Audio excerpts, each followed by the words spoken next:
I just planted some pitahaya, aka Dragonfruit. This is a variety that's red flesh on the inside, very sweet.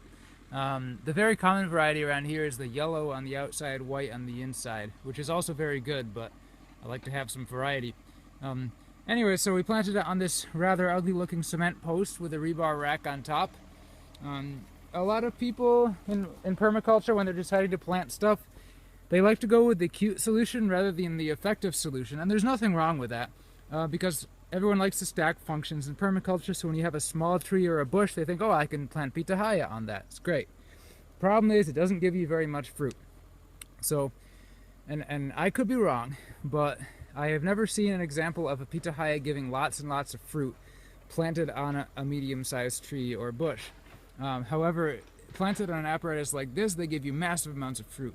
Would you like to know why? I'm going to tell you. They grow up here. They get to the rack, they can't grow any higher, so they stop and they start shooting out a whole bunch of side branches. What do they do when they get to the outside of this rack, which could be made out of many materials? They stop growing and they start fruiting, and you got massive amounts of fruit all around the whole thing.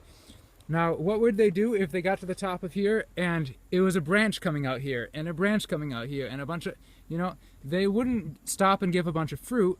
They would just keep growing because they have the opportunity to. They would keep growing.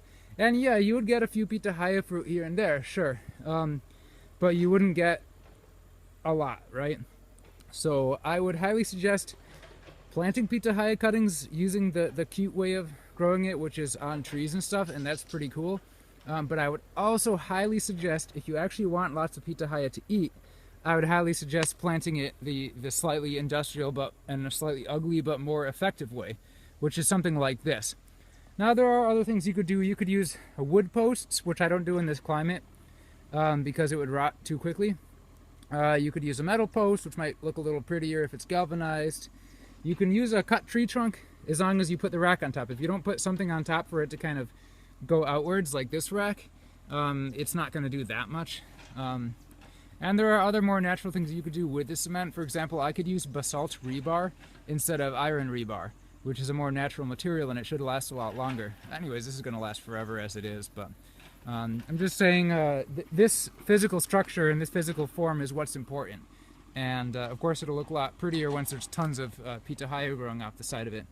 So that's all. I hope you consider this when you're considering how to plant your dragon fruits.